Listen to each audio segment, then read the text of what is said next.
harami tadalam manikim manyename. O my evening prayer, all good fortune unto you. My morning bath, I bid you goodbye. O demigods and forefathers, please excuse me. I am unable to perform any more offerings for your pleasure.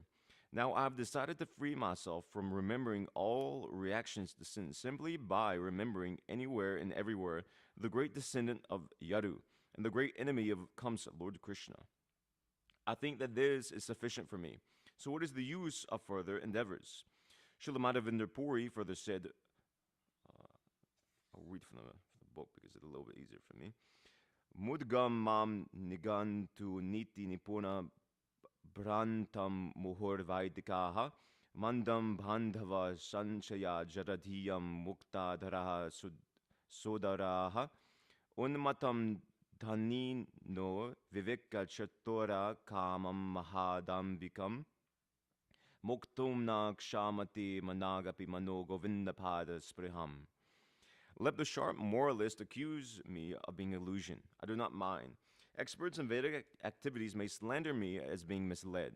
Friends and relatives may call me frustrated. My brothers may call me a fool. And the wealthy Memonites may point me out as mad. And the learned philosophers may assert that I am much too proud. Still, my mind does not budge an inch from the determination to serve the lotus feet of Govinda, though I be unable to do it. And also, Prahlad Maharaj said, Dharmartha kama iti yo bhihitas trivarga ikshatre nayadamo vividha acha varta manye tad etad akilam nigamasya satyam svatmar panam sva suridaf para masya pumsaha. Religion, economic development, and sense gratification are celebrated as three means of attaining the path of salvation. Of these, Iksha, Trai, especially, i.e., knowledge of the self, knowledge of fruitive acts, and logic, and also politics and economics, are different means of livelihood. All these are different subjects of Vedic education, and therefore I consider them temporary engagements. On the other hand, surrendering unto the Supreme Lord Vishnu is a factual gain in life, and I consider it the ultimate truth. The whole matter is concluded in the Bhagavad Gita as Vyavasatmika Buddhihi, or the absolute path of perfection. Sri Baladev Vidyabhushana, a great Vaishnava scholar, defines this as Bhagavad Archana Rupaika Nishkama Karamabhir Vishuddha Chittaha, accepting transcendental loving service to the Lord as the prime duty, free from fruitive reaction. So, Maharaj Parikshit was perfectly right when he firmly accepted the lotus feet of Lord Krishna, renouncing all karma-kandiya conceptions of life. Om Agyana Timirandasya Gananjana Shalakya Chakshur Unmilitam Yena Tasmai Shri Gurave Namaha Shri Chaitanya Manobishtam Stapitam Yena Bhutale Swayam Upakadah Mayam Dedati Svapatantikam Vande Ham Shri Guru Shri Dapatakamalam Shri Gurun Vaishnavamstra Shri Rupam Sagajatam Sagana Raganatam Vitam Tam Jivam Sadvaitam Savadutam Prisna Saitam Krishna Chaitanya Devam Shri Radha Krishna Padan Sagana Lalita Shri Vishakan Vitamshtra He Krishna Karuna Sindhu Dina Bangdu Jagat Pate Gopisha Gopika Kanta Radha Kanta Namostute Tapta Kanchana Gaurangi Radhe Vrindavaneshware Vrishabhanusute Devi Pranamami Hare Pre Vanchakapatubhyashta Kripasanubhi Vachapatita Nam Pavlim Vyo Vaishnavibhyo Namo Namaha Namo Om Vishnu Padaya Krishna Prishtaya Putale Shmati Bhakti Vikas Swamin Itinamane Namo Om Vishnu Padaya Krishna Prishtaya Putale Shmati Bhakti Vedanta Swamin Itinamane Namaste Sarasvati Devi Gauravani Prasharne Nirvishesha Shunavadi Pashtati Deshitarne.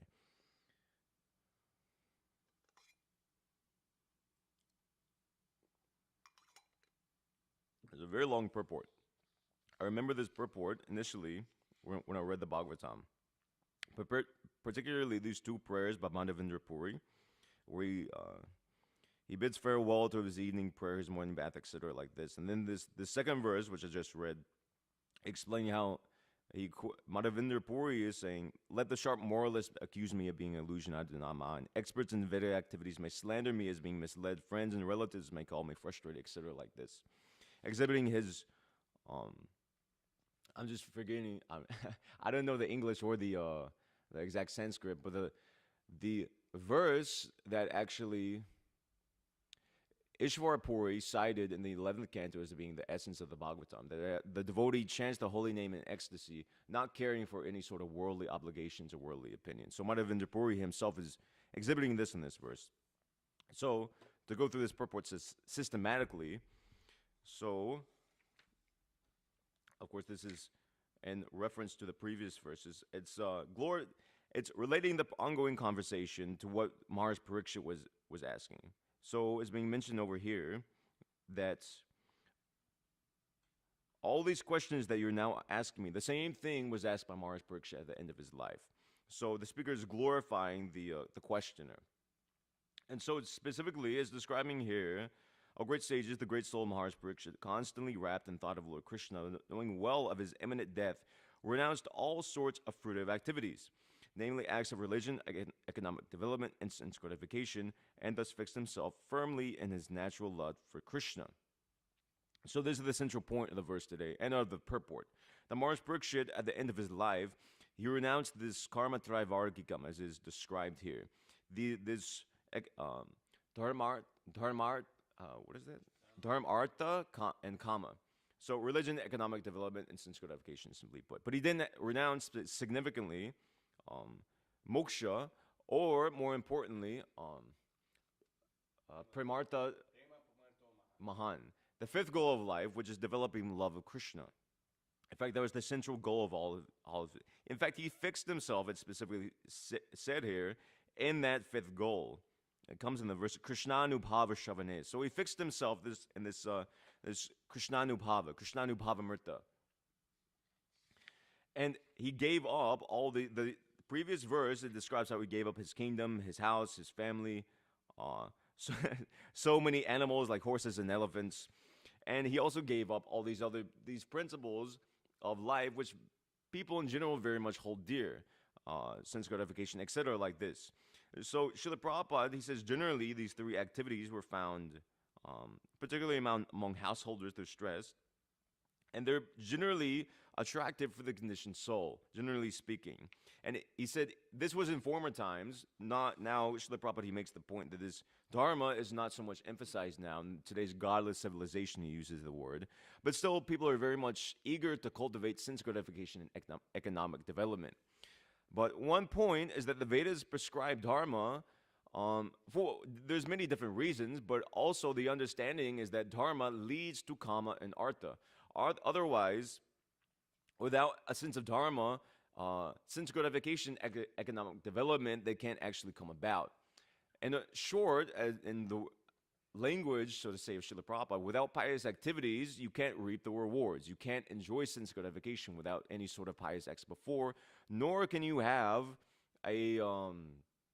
nor can you enjoy an elevated status of economic development without some sort of past activity.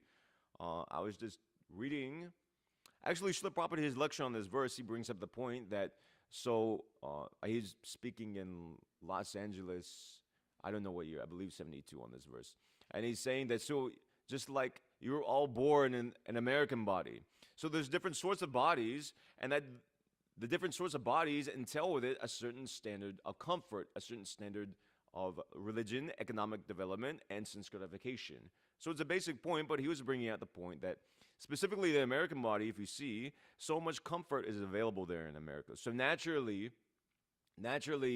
just by dint of having this body, Americans are generally entitled to a certain level of a degree of comfort that's not found there in, say, Ugandan body, for instance.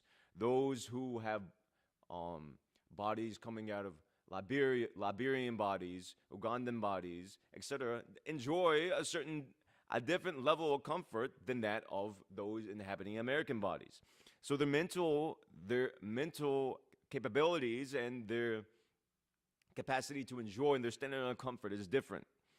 So, and all of this comes about, and so Srila Prabhupada was making the point that this comes about as if, Prahlad Maharaj, Srila Prabhupada makes the point, quoting Prahlad Maharaj, he says, this comes about automatically. Just as when sinful reactions come, just by suffering comes to one of its own accord. So similarly, enjoyment, in other words, economic development, sense gratification, also comes of its own accord due to one's past activities.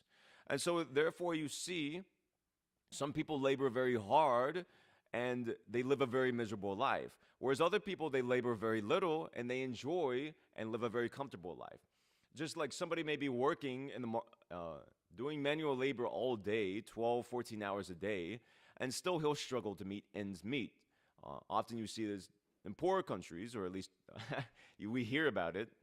It's not so prominent in America. But in America, more we have experience of somebody goes to some stock exchange, some businessman or something.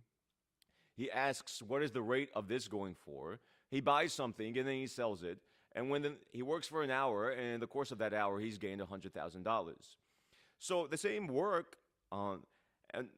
the same work is being done, and greatly disproportionate amounts. One man is working 1 hour, another man is working 14 hours. But seemingly the results are completely different. It doesn't make sense logically. But we understand that this dharma and this karma and this artha, this economic development and sense gratification is coming from past activities, specifically through dharma. So without a sense of all this godless civilization, modern godless civilization are stressing this karma and artha, this economic development and sense gratification. Without observance of dharma, these things, it's just as Krishna says in the Bhagavad Gita, just as those who have cultivated past activities, they're elevated to the heavenly planets, and then due to exhausting their pious activities, they consequently fall down. So the same thing takes place in this material world. One section of society or one country or place or community enjoys very much an elevated status of material life, simply put. But due to a decline in religious principles, that society or community consequently becomes degraded and then collapses, more or less. And we see this historically in so many societies throughout history. You can take anything, the Greeks, the Romans, recently the British, you could even take the Germans. There's so many, if you look at the age of Western imperialism, practically every single empire that was built upon moral values at the time, which upon expanding, they had expanded not necessarily purely out of moral values, but if you examine their society, they had some sort of sense of religion. I believe somebody's coming. I don't know if that door is locked. So there is some sense of religion in these societies. Even recently, until the turn of the beginning of the 1900s, still religion was very much prominent. But we see that with the declining of religion, consequently, these societies, they also collapse in different contexts. So directly and indirectly, religion is linked to one's status, and pious activity is linked to one's status of material enjoyment. And this is being brought out here. So as a great emperor of the world, Maharaj Parikshit, Srila Prabhupada uses the word here, had to observe such regulations of the Vedic Karma Kandya section. So as it's explained in the Bhagavad Gita, as the leaders do, so too the common men follow. Oh, there's another fellow over there. There's another fellow over there on that side.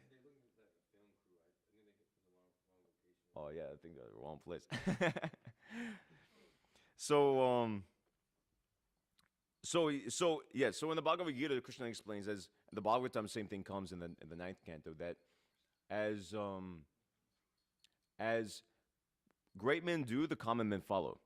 So Maharaj Parikshit, he himself set an example. Although he was a Vaishnava and not obligated to follow these things, and we'll explain that in a bit, Maharaj Parikshit, he followed these things simply for the guidance of the people in general. Srila Prabhupada elsewhere, he says that these Vedic regulations and Vedic rituals, they're not necessarily condemned in and of themselves, but as necessary to link them with Krishna consciousness. Otherwise, they have no value. Just like dharma svanushtita pumsam vishvaksena kadasya not pariyad yadiyuratim shrama eva hi kevalam. So this is specifically in reference to prescribed duties or varnashram duties, but without being linked to Lord Vishnu, without satisfying Hari specifically, literally, all these duties or all these karma kandya rituals are just useless labor, more or less. And just in and of themselves, they can't elevate oneself to the transcendental platform. So, but they're necessary in society, and that's to bring about, elsewhere Srila Prabhupada describes, these karma kandya rituals, they bring about a gradual elevation of God consciousness. They gradually bring one to the platform of the mode of goodness, at least. We can easily understand that a Westerner just reaping the results of his past pious activities, enjoying in so many degraded ways, is definitely on a much lower platform of sattva gun than Smarta Brahmana, for instance, who executes Panchopasana worship, who observes principles of cleanliness, etc. So these karmakandya rituals, they're present there in society to elevate the common man to a higher conception and gradually to bring one about a sense of Krishna consciousness. And even then, some of these karmakandya rituals, they are not exactly, but you can see just like within the karma kanda, it extends it compromises a very large part of the Vedas. I mean, Krishna says that himself. Traigunya Vishya Veda Nistraiguna Bhavarjuna Atmavan. Mainly the Vedas deal with the three modes of material nature, Krishna himself says. So they're very variegated, all these karma kandya rituals. Therefore, you see things like fire sacrifices are probably the most stereotyped one, but there's also other things, just like the Shraddha ceremony, different samskaras for birth, different fasts, different vrats, different types of mantra chanting people go about, as well as just daily rituals, just as being is mentioned here by Madhavendra Puri, Sandhya Vandanam Bhadramastu Bhavato Bho Snana Tobyom Namo, that there's one's morning bath, one's daily chanting of mantras, etc. As well, it can even extend to mundane, just varnashram duties, which are executed without connection to Lord Vishnu. Is also because we understand that by as explained in one place, by executing varnashram duties perfectly for 100 births, one attains the position of Lord Brahma. But simply by attaining the position of Lord Brahma doesn't invoke in and of itself a sense of Krishna consciousness. So this point is mentioned that, and Srila Prabhupada makes the note on this point that to act on the material platform, even if one's activities are sanctioned by the Vedas, is not the ultimate goal of life. The ultimate goal of life is to stay on the spiritual platform, fully surrendered to the Parama Purusha, the Supreme Person. So, as I explained before, this is the goal of life. This is actually what's... These Vedic principles are almost as if, at least Jayadvaita Swami, he says, he gives the term sub-religious principles. In and of themselves, they don't constitute, in a way they constitute dharma, it depends how you define it, but the real definition of dharma, the highest definition of dharma, savaya pumsam paru dharma yito bhakti adokshaji. That bhakti unto adokshaja, devotional service must be there. That's the highest conception of dharma. Vasudeva para dharma is also explained in the same chapter there. Paro dharma. So this has to be there. So when the activities, Srila Prabhupada, he explains that when these activities of the karma kanda section are finished, then there's a chance for spiritual realization to begin. That by gradual execution of karma kanda, the gradual path, as was also briefly mentioned in the second canto, then, sorry, just getting a message regarding. So through this karma kanda section, then one is elevated, generally speaking, to the jnana kanda section of the Vedas. So, and spiritual realization is offered in the form of the Upanishads. So the Upanishads constitute the most important section of the Vedas, and even among the Upanishads themselves, there are degradations, or gradations rather. So there's the Upanishads themselves, which generally are studied by Gyanis or emphasized by Gyanis, you see. But even among those, the more essential sections of the Upanishads, the most relevant sections of the Upanishads are those which deal directly with Lord Krishna, meaning the Gopal Tapani Upanishad. You could also take a Narayana Upanishad, Chaitanya Upanishad, etc. like this. So, and beyond this, beyond just this section of, then you begin getting into this section, technically Upasana Kanda, but specifically that section that deals with direct devotional service unto Lord Krishna, the most important thing, the ultimate goal of life. So beyond simply study of the Upanishads and the Vedas are the study of the Itihasas and Puranas, which are actually more relevant for the age of Kali and more relevant for us today. Therefore, somebody may have studied, there's one verse actually, this comes in the Chaitanya Charitamrita, but it's originally from Hari Bhakti Vilas. Lord Krishna himself says, Nami Bhaktas Chaturvedi, na Bhaktas Shwapachaha Priyaha, Tasmai de Evyam Tato Grahyam, Sacha Pujyoyita Hyaham. So Prabhupada, he gives this translation. Even though one is very learned, a very learned scholar in Sanskrit literature, if he is not engaged in pure devotional service, he is not accepted as my devotee. But if somebody born in a family of dog eaters is a pure devotee with no motives for material enjoyment, through fruitive activity or mental speculation, he is very dear to me. All respect should be given to him, and whatever he offers should be accepted. For such devotees are indeed as worshipable as I am. So specifically in the Sanskrit of this verse, it says, Nami Bhaktas Chaturvedi. So one can be a Chaturvedi, meaning when it memorize completely all the four Vedas. It's very rare today in former days, mainly is among the Smartas and generally, specifically more among the Mayavadis that you'll find like surviving Chaturvedis or people who actually strive to learn the four Vedas. But even if one has learned the four Vedas, then if he's not a devotee of Lord Krishna, he's nowhere close to being equal to a devotee who's coming from a family of dog eaters. So, just highlighting this idea that the position of the Vedas, this section of the Vedas, Karma Kanda section of the Vedas, because one can memorize the four Vedas, but what does he memorize? Mainly, more or less, Karma Kanda with a little Jnana Kanda as well. The correct understanding must actually be there. And that correct understanding is given to us by the Itihasas and Puranas. The Puranas themselves, they're named such because they complete one's study of the Vedas. It's mentioned in the Mahabharata, there's one verse there, that when studying the Vedas, one should supplement his study of the Vedas also with the study of the Itihasas and Puranas. And then in the same Mahabharata is confirmed that these things, specifically Itihasas, it comes in that verse there, it constitutes the fifth Veda.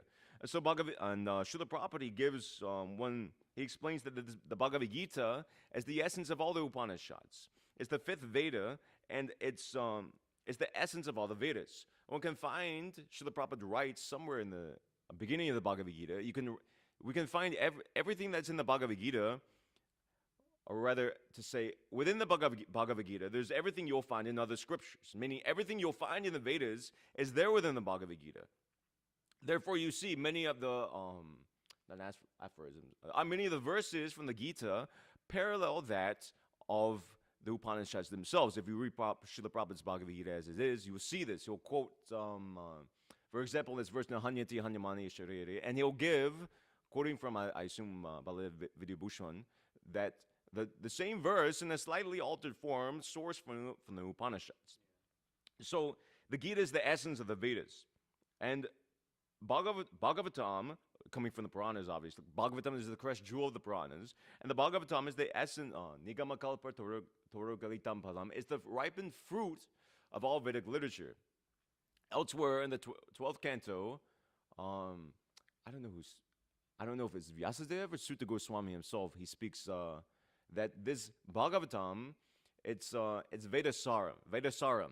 It's the essence of all the Vedas. It's the essence of the Vedanta Sutra. It's the purport of the Vedanta Sutra. Therefore, the Bhagavatam is not only the essence of the Vedas, it's the essence of all Nyaya as well. So these two things, specifically the Gita and the Bhagavatam, are stressed very much, and that they deal completely. Some mention there, because it's inherent within Vedic culture, some mention there, just like you'll find Prithu Maharaj in the 4th canto, there's mention there of him executing different Ashvamedha yogyas and competing, so to say, with Lord Indra. So he's also observing Karma Kandiya rituals, as Maharaj Parikshit is mentioned there. He had to observe such regulations of Vedic rituals. but the emphasis is strictly on pure devotional service.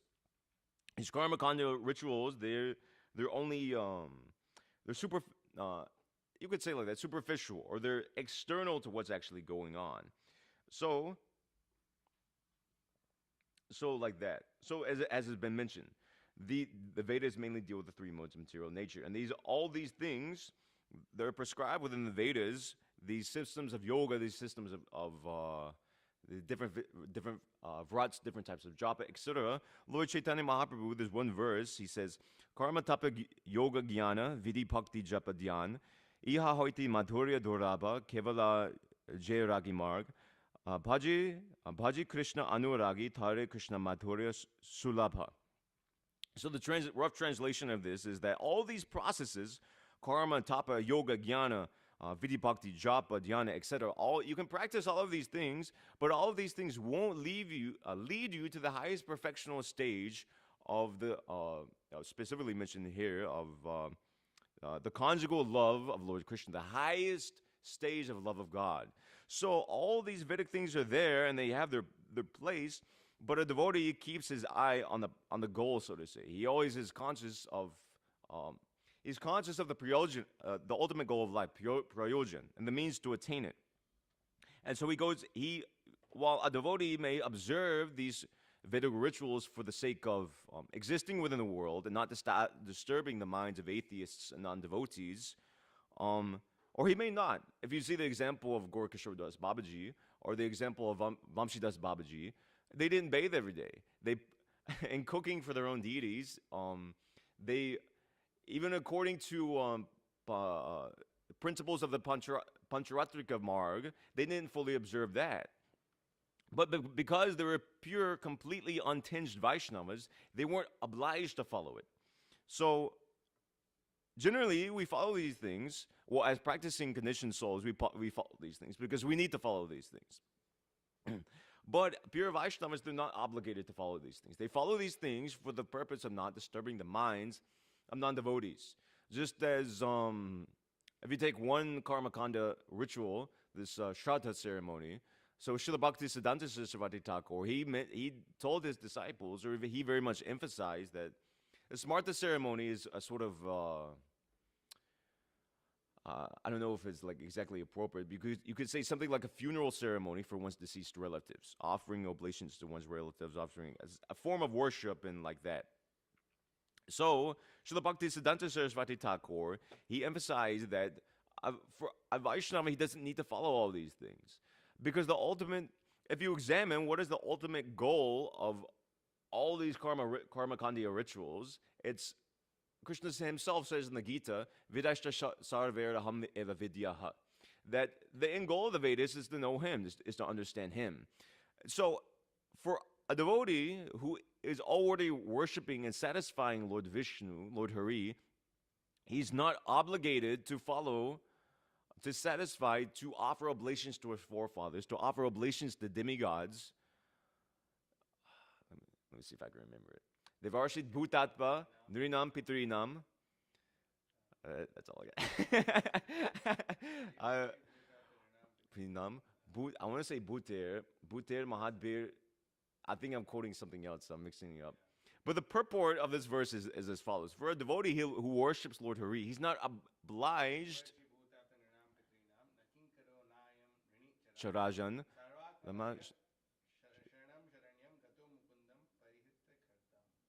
That a devotee, can you read that translation as well? Because it's anyone who has taken shelter of the lotus feet of Mukunda, the giver of liberation, giving up all kinds of obligation, and has taken to the path in all seriousness, owes neither duties nor obligations to the demigods, sages, general living entities, family members, humankind, or forefathers.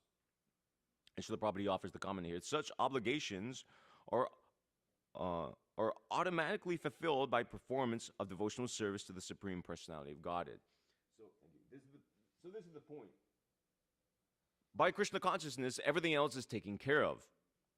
The verses there in the 4th canto about watering the root of the plant, Srila Prabhupada quotes so many times, the whole tree is nourished. So by rendering service unto Lord Krishna, all these, Well, specifically in reference to this verse, we satisfy our forefathers, ancestors, society at large, all the great sages, etc. But also, we also um, not exactly satisfy, but in a sense, go beyond these karmakandya rituals. For example, Vaishnavas, we don't chant this Sandhya Vandanam, that which is so prevalent within the Smarta community. We have something like that. We chant the Gayatri mantra, and we have our own set of Gayatri prayers that we say, which is given by the spiritual master, but it's distinctly different from that ritualistic process, which is prominent in Smarta lines, what's specifically known as Sandhya Vandana. So it's not that Sandhya Vandanam is bad, but the point of Sandhya Vandanam is that often you'll see people, apparent brahmanas are chanting this. Brahmanas working as jobs, they'll be chanting Sandhya Vandanam, and they'll have either no conception of dharma, no conception of religion, or even if they're pious in a mundane perspective, even if they follow some sort of Vedic injunctions, often you won't find them worshiping Vishnu. And even if they worship Vishnu with the system of Panchopasana, which practically isn't complete worship of Vishnu. It's not exactly bona fide. It's a speculation, more or less. So, in and of itself, this is just one example. But this process, in and of themselves, these rituals can't bring oneself to the highest platform. Therefore, Srila Prabhupada gives this gradation. The perfectional, that when one is liberated, one becomes a jnani. When one becomes elevated from the karma kandya rituals, he attains the platform of jnana, or becomes a jnani. And a jnani is 1,000 times better than such a fruitive worker. And out of hundreds and thousands of such jnanis, only one is actually liberated. And out of hundreds and thousands of such liberated persons, even one person is rarely found who can firmly fix his mind on the lotus feet of Sri Krishna.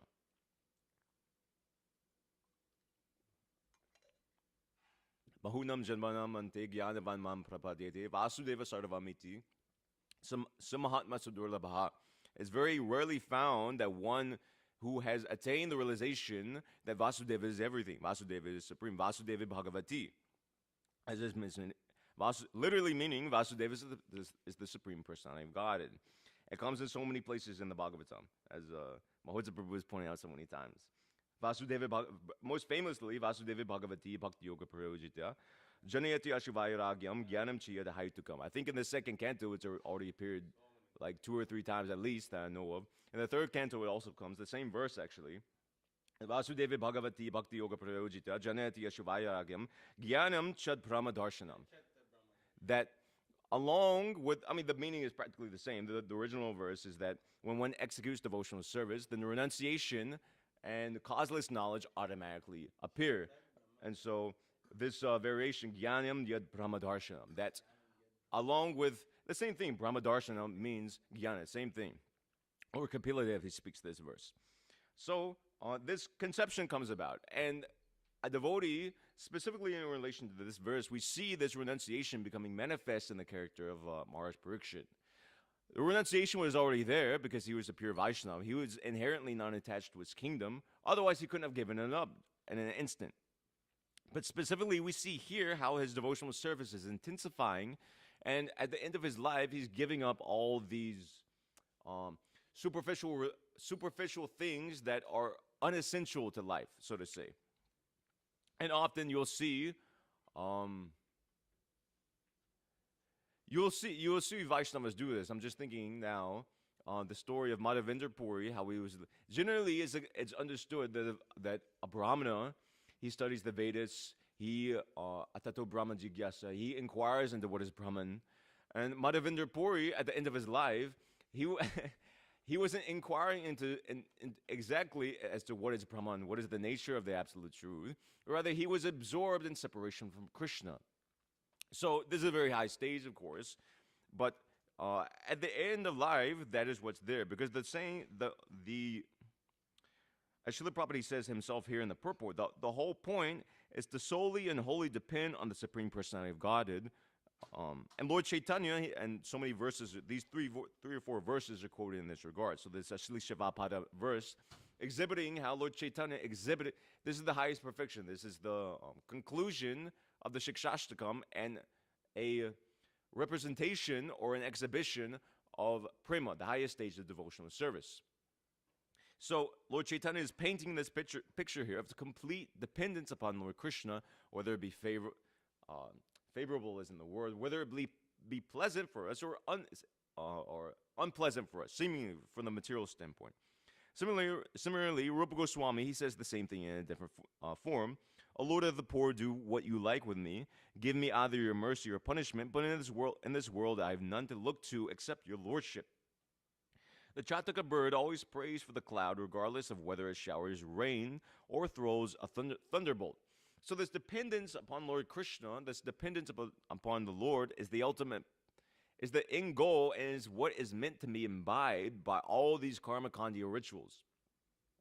What is the point of executing so many Ashvamedha sacrifices? What is the point of observing ritualistic cleanliness? What is the point of chanting so many different mantras? The point of it all is to develop one's, initially, some idea that there is God, there is Ishvar, but specifically, it hones in on this point that one should develop his sense of surrender to Lord Krishna. This is the whole corpus of Vedic literature is simply aimed at this point of sarvam dharmam pritija mamikam sharanam praja aham tvam sarva papivo moksha yishami ma shuchaha. That we should simply surrender unto Lord Krishna, and Krishna will take care of everything. All these other processes, Vedic processes, prayashchit, etc., as is discussed in the 6th canto, we don't have to worry about it. All of it's taken care simply by rendering devotional service unto Lord Krishna. And then Srila Prabhupada quotes these two very beautiful prayers by Madhavendra Puri. I've somewhat gone through, but this prayer, as I've spoken in the beginning of the class, let the sharp moralist accuse me of being illusion, I do not mind. Experts in Vedic activities may slander me as being misled. Friends and relatives may call me frustrated. My brothers may call me a fool. The wealthy Mammonites may point me out as mad, and the learned philosophers may assert that I am too much proud. Still, my mind does not budge an inch from the determination to serve the lotus feet of Govinda, though I be unable to do it. This is one of my favorite verses, actually. I don't know it because it's super, super long. This is the only time it's ever quoted in Srila Prabhupada's books, if I'm not wrong. Unless it's in the purport, it's definitely not in the text itself. Maybe in a purport he may quote it. But you could look up, the first word is muktam. But this verse is so relevant for us, both in our own lives and in our understanding of Krishna consciousness in general. Just like in our own lives, perhaps we have the experience, friends and relatives may call me frustrated. With our friends and relatives, or so-called friends and relatives, may criticize us in so many ways. But still our mind shouldn't budge an inch from the determination to serve the Lord, Lord Govinda. So similarly too,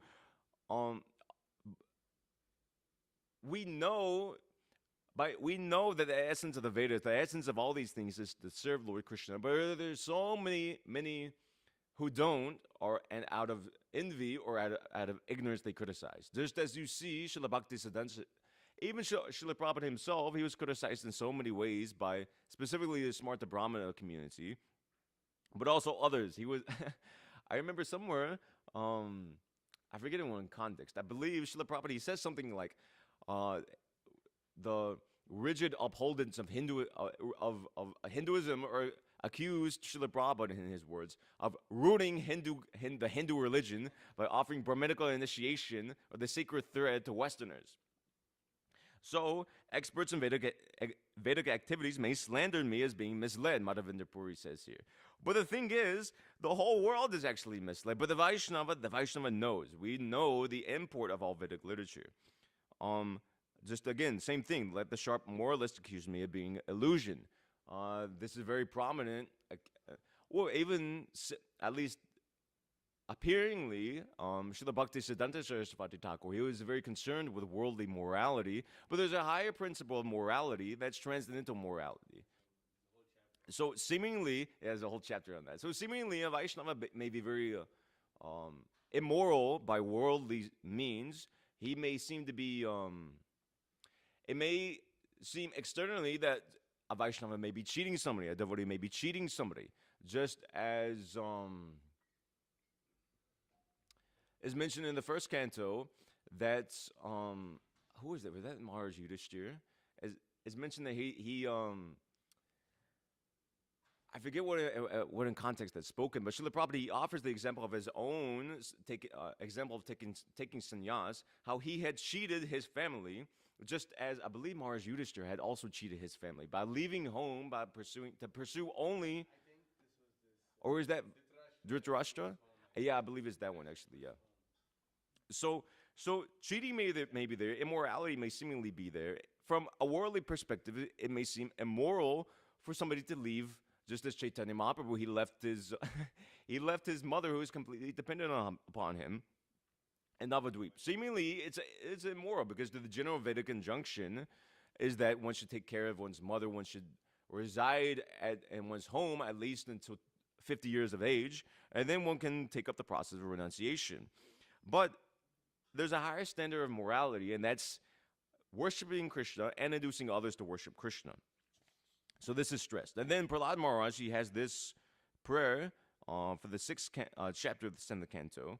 So he mentions this Dharmartma Kama. And so to read the translation, religion, economic development, and sense gratification are celebrated as three means of attaining the path of salvation.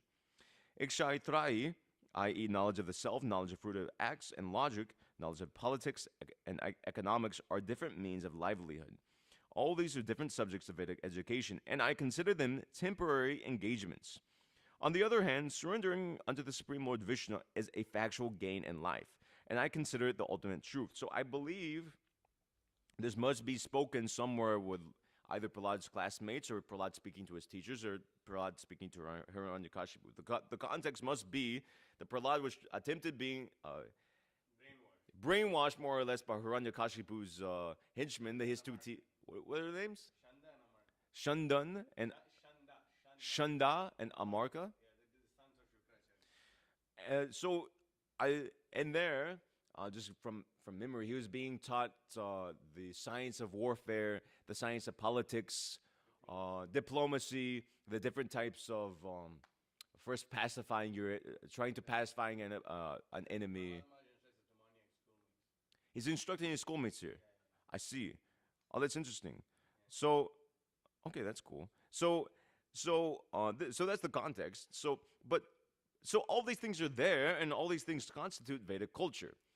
In an ideal Varnashram society of king or Rajarshi, he's completely it's not that he's it's not that Maharaj Parikshit, for example, wasn't conversant with the science of politics, with the science of ruling. He was completely conversant.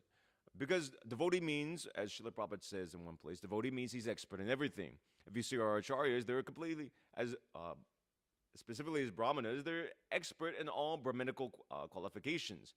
Srila Prabhupada, miraculously, specifically, it seems like he was expert in everything. So a devotee, he's completely conversant with all the injunctions of the Vedas and these minor things, meaning astrology, knowledge of the self, knowledge of further activities, logic, etc. But all these things are simply temporary engagements. The real eternal engagement is devotional service unto Lord Vishnu, and that's being stressed. And so Srila Prabhupada says here, the whole matter is concluded in the Gita. Summarizing this whole thing is Vyavasayatmika buddhihi, or the absolute path of perfection. So in other words, so Srila Prabhupada is quoting this, that all these other things are there. These karma kandiya rituals are there, and these ritualistic observances may be there in Vedic society, even with our own society. But the real thing is one-pointed intelligence, and keeping that one-pointed intelligence is worshiping Krishna. That's the ultimate thing. Otherwise, Srila Prabhupada says in one place that one can execute these karma kandiya rituals, but without keeping devotional service in the center, then simply by slight deviation from karma kandiya rituals, what would have otherwise become in other words, that karma kanda becomes actual vikarma, actually, because it's deviant from what's originally prescribed. And then Srila Prabhupada quotes Srila Baladev Vidyabhushan. He says, accepting transcendental loving service to the Lord as the prime duty, free from fruitive reaction. And so Srila Prabhupada summarizing all of this purports, he says Maharaj Pariksha was perfectly right when he firmly accepted the lotus feet of Lord Krishna, renouncing all karmakandi conceptions of life. So Maharaj Parikshit, his life is nearing the end, and he's understood that all these things are super. There's at the end of life, just like Anti Narayana Smritihi, that all of one's activities in life are meant to aim one at this point, and specifically at the end of life, you could take it almost as if a zooming in or honing in on the specific point of just remembering Lord Krishna, remembering Narayan somehow or other at the end of life, and directing all of one's activities like that. And Maharaj Parikshit, he did that himself. He executed Varnashram Dharma perfectly through his life. He was a perfect Rajarshi. It's described, he was loved by citizens just as a son loves his father. But at the end of life, he gave up all of this. And he acknowledged, just as the previous verse says, he gave up his kingdom, he gave up his family, he gave up all his animals, he gave up his royal opulence, and he simply took shelter of Lord Krishna. Because that's the actual thing. While these Vedic duties are there, the real shelter is Lord Krishna. Prahlad Maharaj, he prays. Oh, it was just in my mind. I don't know the Sanskrit yet, but the translation is something as follows: that just as one may take shelter of a very expert physician, but still one may die.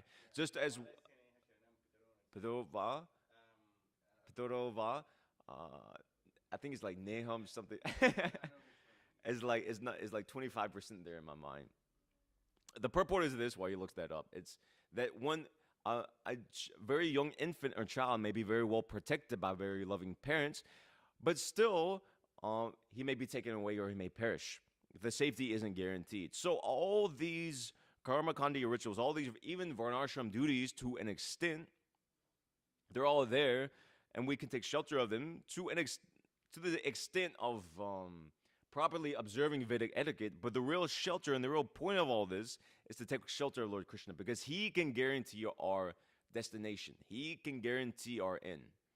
So that's all I had specifically prepared, and that's the end of the purport. It's very long, so I just glossed over like a lot of the main points Prabhupada was bringing out.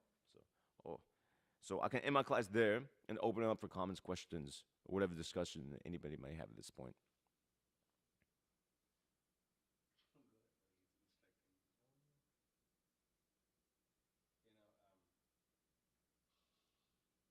I think I found that verse. No. I didn't find that verse, but I want to flip the camera for the comment section. Yeah, so, one thing, we should also understand, you're talking about Prabhupada in regards like, that they'll fall. Yeah. The flower. Flower vase. Yeah. Just pick it up, and Okay. So, we lost them. I think that was my audio. Or that your audio? I don't know. Okay, plug it back in. So, you're talking about Srila Prabhupada, he may be Hindu culture, blah, blah, blah, But, one really amazing quote of Guru Maharaj from a lecture that he gave, it really stuck in my mind a lot, is that the Acharya knows what Krishna wants and establishes it on the basis of Shastra. Mm-hmm. So like that's what Prabhupada did, Prabhupada knows what Krishna wants and he established it on the basis of Shastra. So that's a very important thing to understand, actually. And also we should understand this other point very, very nicely, is that, the mode of goodness and the mode of ignorance may seem very similar in some regards. Like a person in the mode of goodness may seem to be very detached. Mm-hmm. A person in the mode of goodness is very detached. So also the person in the mode of ignorance also seems to be very detached. They don't care whether... They don't care, they don't care, oh, whatever, my house is burning, I don't care. This is burning, this is happening, I don't care. But ultimately they're in the mode of ignorance, Mm. And the person in the mode of goodness, his detachment springs about from knowledge, from jnanam, So it may seem very similar, and it's very easy to like confuse the two. So similarly, the real rasa that a devotee like Madhavendra Puri is experiencing can be very easily confused with the prakriti rasa that the people following bhakti may also like experience. Like so many people may just accuse, for example, like this whole muchi suchi stuff. Wash your hand when you touch your mouth. All these kinds of things, like doing like whatever. So many things that we do that Prabhupada wanted us to do, and all these things. So many people who are into devotional service, they may just consider all that external, and not, and they were all about the love for Krishna. But they live like pigs, and their conscience is like that of a pig, So it's very easy to like just give all these things of thinking, oh, they're simply unnecessary rules and regulations. But the whole point is that all these rules and regulations are meant for us to always remember Krishna and not forget him. That these rules and regulations are there and they're given by Krishna, but the mistake that the smartest do is that they remove Krishna and they just stick to the rules and regulations. But we should also not just completely just remove the rules and regulations and think we've transcended them. But in reality, we don't transcend them. We actually get more entangled. We see this. So many people just renounce all these things, consider them external, this, that, and the other thing. I mean, now I remember sitting in a Bhagavatam class given by this completely bogus person in a completely bogus place in a very great city for book distribution. There, this person sat on the Vyasasana and said, Varnashrama is Kaitava Dharma. That Prabhupada in the Bhagavatam, she's saying in the Bhagavatam class, Varnashrama is Kaitava Dharma. Kaitava Dharma means cheating religion. That she's saying that Daiva Varnashram Dharma is Kaitava, is cheating, And you're sitting there and saying on the Vyasasana, And these kinds of horrible ideas and misconceptions come about. And of course, they're the great promoters of feminism and all these things, and they're insane, Why? Because they think it's so easy to imagine that you've transcended it. It's so easy to imagine that you've already attained the highest levels of devotional service. It's so easy to imagine. But the reality is something completely different. That's why the Brahma Samhita says, Pramanai sasad acharais, tad abhyase nirantaram, bodhayan atmanatmanam, bhaktim apyuttamam labet. You know this verse? Brahma Samhita? This is after Oh, Shriya I Kanta know the Kanta English. Parata. Yeah, I know, yeah. That the highest levels of devotion are attained in slower degrees. By what? By study of scripture, by following the principle, by following the footsteps of the sadhus. Bhaktim Pramanai sasad acharais, tad abhyase nirantaram, bodhayanatmanatmanam, bhaktim. Yes. And that that abhyas, and what is that? Pramanas. Your pramana should be what the Shastra says and what the previous acharyas did. That should be our pramanas. But they reject all these pramanas. They reject all these they reject the way that we actually have to follow, and they come up with their own concocted ideas and terms and like methods and all these things, and they simply create a disturbance in society. And that's how Prakriti Sahajivad springs about. Bhakti is transcendental to all these rules and regulations, but just see what happens to it when you just take that idea and run with it. Therefore, we should be very cautious, by what Prabhupada gave us. I was just thinking on that. There's 2 points I can make on that. So in regards to like following, I mean, you were specifically mentioning Muchi Suchi stuff. I hire it does bring about the mode of goodness, but it could be argued that these other things also bring about mode of goodness, just like morning bath. That's kind of we also practice that. But chanting Sandhya Vandanam, all these other things there, there's Hare Krishna japa. There's also other so many forms of japa, recitation. We don't chant, for example, Purusha Sukta. It's not that we're barred from, but we're so we follow these things because our acharyas told us to do it. So there are things that can bring you to the mode of goodness, like for example chanting Sandhya Vandanam. So you can do that, but it's not emphasized by acharyas. But so these things we follow specifically because they're emphasized by our acharyas. Just like you quote this, and at least you quote the book in the first volume of Transcendental Diary. Harishari Prabhu was carrying an arti plate on one hand, and he was carrying Srila Prabhupada's soiled muchi plate on the other hand, a plate he had eaten from. And Prabhupada chastised him for doing that. He's like, what? You're carrying something sushi in one hand and something muchi in another hand. How can you? And then there's so many other things there. So these things are emphasized by Prabhupada. So if you want to be simply put, if you want to be a follower of Prabhupada, if you're within his parampara, how can you read this thing and just reject it? It's like a farce. More so, I was reading Kalki Prabhu this. I felt that this would come up, so I had it like pulled up. So this is Bhaktivinoda Thakur, his commentary on the Yada Yada Hidharmasya, Srila Bhaktisiddhanta Saraswati Thakur. He quotes this. So he says, there are a lot of interesting points here actually, but the relevant one is so the point is addressed. So why Krishna, he doesn't just appear in India. He appears abroad by forms of Shakti Avesh avatars to maintain whatever sort of religious principles that the fallen lechas and yavanas have, and you see this in the case, for example, Lord Jesus Christ. So on this, and that's the context, and so Krishna says he's more inclined to incarnate in Varsha. Specifically, that's where all the Leela avatars are. That's where all the Yuga avatars. The majority, I mean, practically Krishna himself only comes there. Shakti Vesh avatars, they may appear in different places. Why this is, Bhaktivinoda Thakur, he says this. Activities performed without fruitative desire, Nishkama Karma Yoga, philosophical speculation, Jnana Yoga, and the ultimate process of devotional service, Bhakti Yoga, are not properly practiced where there is no practice of Varnashram Dharma. So, I mean, you could just take this line, the old devotional service is not properly practiced where there is no practice of Varnashram Dharma. So Bhaktivinoda Thakur himself, this is Bhaktivinoda Thakur himself writing like this. Bhaktivinoda Thakur, he wanted the system. Bhaktisiddhanta Saraswati Thakur, he emphasized his Divine Father's desire for that system and tried to institute it. And Srila Prabhupada wanted the system. In fact, I just read yesterday, it was in, I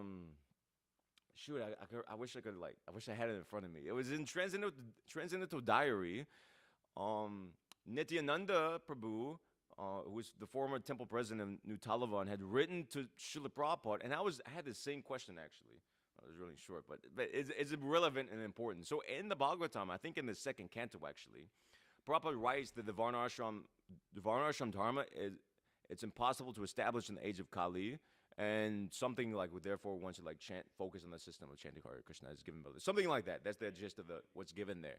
But Srila Prabhupada says is you can't reestablish that. And so Nityananda Prabhu, he wrote to Srila Prabhupada, he says in the Bhagavatam, it says it's impossible to reestablish Varnashram Dharma in the age of Kali, but I've heard so much you're emphasizing this and you want this implemented. So how do you So Srila Prabhupada, he gave the reconciliation that it may be very difficult to establish it, and I wish I had the text in front of me. To paraphrase him, he says, but in other words, it's very crucial for the Krishna consciousness movement. It provides as if a foundation for the Krishna consciousness movement, and generally just the understanding is that it elevates one to the mode of goodness. So that explanation is there. So, yeah. Yeah, as far as possible. Yeah. Prabhupada said that. As far as possible. That's the thing, yeah. So many times, Prabhupada. Even in this, recent talk that Guru Maharaj gave, why is the Christian conscious society riddled with all these different kind of problems, Why? Because of the Guru Ravagya of not following Prabhupada's instructions to establish Varnashram Dharma, Mm-hmm. It's a very important point to understand anyway. Of Kalki Prabhu.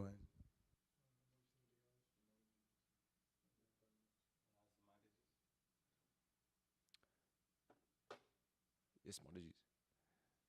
Any questions? No?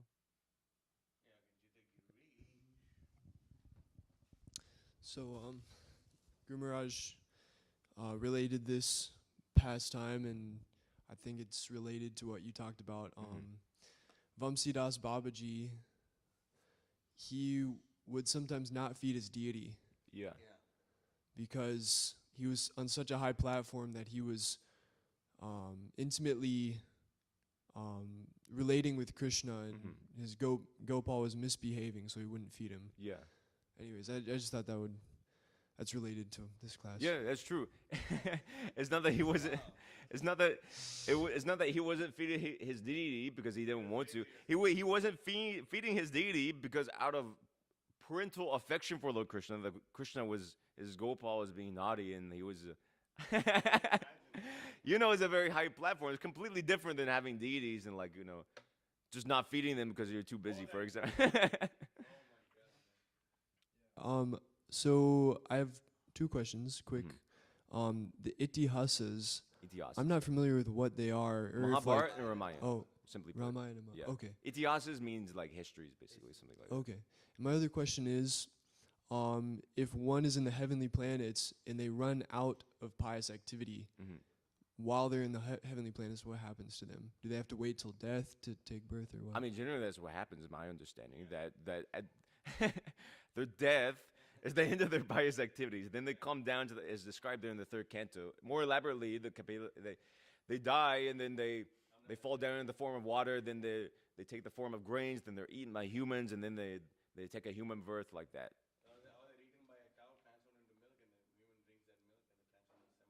Uh-huh.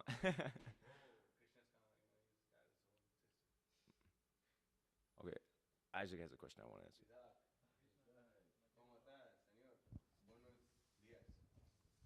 Hare Krishna. Hare Krishna.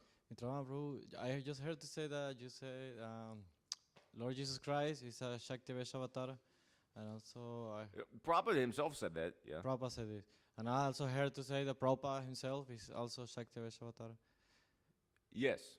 But this is Vishnu Tattva or Shakti Tattva. Or please, can you clarify? I don't have very clear what is a Shakti Avatar. What is Shakti Avesh? Shakti Avesh is defined in the fourth canto very clearly in reference to Prithu Maharaj. Specifically, Shakti Avesh is a living entity, a normal jiva, but he's empowered by the Supreme Lord by a specific quality. He's given the specific empowerment of therefore Shakti is there. He's given a portion of the Supreme Lord's power. Therefore, you see Shakti. There's different Shakti Avesh avatars, just like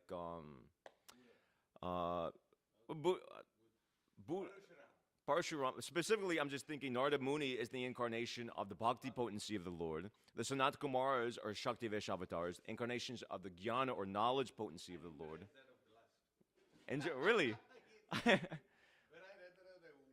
So similarly to my spiritual master, Bhaktivikas Maharaj, he writes that Srila Prabhupada, he was the empowered incarnation of the Lord, specifically empowered to deliver Westerners.